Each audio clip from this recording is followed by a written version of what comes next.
kids are also committing violent crimes. Once they're arrested, there's debate about what consequences the young offenders should face. While some say incarcerate, others believe programs serve a better purpose. Natasha Robin has this special Crimetracker report. My concern is you have video games. Kids are playing these games and they're reenacting it in the street. This is someone's life that they're actually, jeopardizing. An 11-year-old arrested for breaking into cars 22 times. When I first saw the video, I was like, that looks like a little kid, and I was just shocked.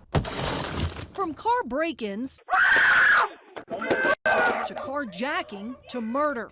Officers made 3 arrests, including a juvenile. The majority of the kids that committing a crime now are not doing small petty crimes anymore. They want to do big stuff. Rapper DJ Jubilee is a longtime teacher, youth coach, and mentor to at-risk kids. He says through the years he's seen juveniles become more brazen than ever before, almost competing on a criminal level. If I do this here, will you give me some brownie points? Will you still be my friend? If I do this here, would I get known? The mental part of the kids, man, of the crime that they're committing now is so serious. Jubilee believes kids committing the most serious crimes know exactly what they're doing. Because now they done got brave with it. They did it in front of cameras. They walk up to anybody. They just take a chance on what they want to do. Chief Ferguson says social media plays a major role. They're bragging about it. They're showing their crime.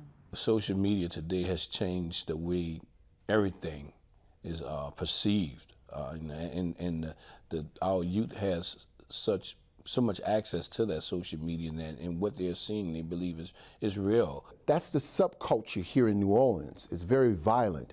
I participated in that culture, and I was very hardwired, like a lot of these kids, where I had no compunction at all. Now actor and mentor Amir Baraka wasn't always on a good path. He spent years incarcerated as both an adult and a juvenile. Robbing and doing this, we live that stuff. So that culture, it's a stronghold. And for some reason, New Orleans, we go beyond the call of duty when we do these things. He says once the street life takes hold of a kid, that bond can be difficult to break. As a mentor, he says he's experienced it firsthand. Dangerous kid, but I love him. I love this kid, man.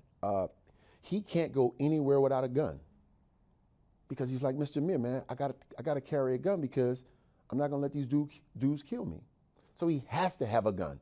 And I understand that because no one wants to die. But that's the impasse he's in, where he has to carry a gun. There's so much beef going on, he has to carry a gun. From a strictly a counseling therapy standpoint, Dr. Stephen Felipe is a licensed clinical social worker. He says the brain of a child doesn't fully develop until they're in their 20s. Plus, he says kids are social creatures. Very influenced by peer pressure, and more so than anything, when we talk about adults versus kids, especially in relation to crime, kids usually always commit crimes in groups. He says children are also more impulsive, so they don't perceive risk well. When it comes to changing their criminal behavior, there's debate on how to do that. Some of the juvenile victims have expressed concern, asking for more to be done to rehabilitate. He needs help. It's not only him, it's the whole system needs help. Others say the system is too lenient. The answer is certainly not to keep letting these thugs out once they get arrested, and they lock them up for a day or two and let them out. Right now, it is my position to work with our partners in the criminal justice system to ensure that there's a due process to hold these individuals accountable. I'm not an advocate of incarceration, but I am an advocate for accountability, and that is what we need right now. Because if you keep tapping them on their hands, it's going to escalate, and they're going to be our future criminals. And I don't want that. I don't want to see another black boy go to prison for 15, 20 years because someone didn't address this kid when he was young. Someone didn't take him aside and place him in somewhere where he needs to sit down for a year or two and learn, right? And realize that, hey man, I just carjacked a woman, or I just carjacked or robbed someone, right? And it's penalties for that. Jubilee agrees. You got to teach some of these kids a lesson, because if you don't teach them a lesson right now at this time, it ain't gonna never stop. And we've been saying this for 16 years. Kids gonna have to be accountable for what they do. He gonna have to understand that what he just did is serious. We didn't create these programs just because. City leaders say they've invested millions in youth programs to prevent recidivism. Dr. Felipe says evidence-based programs and therapy can make a difference. And sometimes they work with the network around the kid. So how do we get the teachers, the probation officer, the family members, the people that are involved in this kid's network? So there's also workarounds for the kids that are really resistant to treatment. And they've shown a lot of success. Success, he says, that can happen without incarceration. Some, though, believe programs aren't the answer. We didn't put you in all type of program. We didn't put you here, put you on trips. Son of a saint, we did it to you, brought you in, sat down, talked to you, took you on a trip, did the whole 9 yards. But you wind up still doing that same crime at the end of the day. So that's a self-awareness that comes in. And I think every kid has that ability to realize, hey, why would I want to be locked up?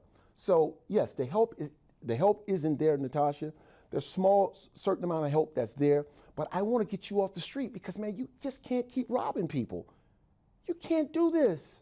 You're going to kill somebody. Dr. Felipe agrees sometimes detention is needed to keep the public safe. But he says the intense rehabilitation programs aren't always available behind the walls of a detention facility. As if detention, jail, correctional facilities actually did teach all these things, we wouldn't have a problem in Louisiana, because we have one of the highest incarceration rates in the world, much less the country. So that's one. We've already got a proven track record that doesn't solve the problem. He says punishment doesn't teach new behavior, and at the same time he admits programs don't always work.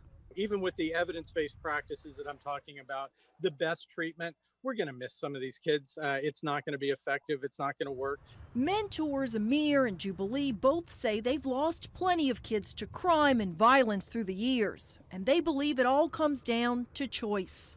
That's the reality, man. That's the harsh reality that we live in. Some people are incorrigible criminals. Start making smart decisions. Start knowing that we all know now in the city that you know what you're doing, that we all know what you're doing. Hey man, make a better choice than what you're doing. You just realize you done hurt your mom, your dad, your brother, your sister, because now they got to do two things in life. They got to run to that jailhouse or walk to that graveyard. Make it your choice. Natasha Robin, Fox 8, Local First. Tomorrow, District Attorney Jason Williams is expected to discuss the need for community partnership to deliver justice to young offenders.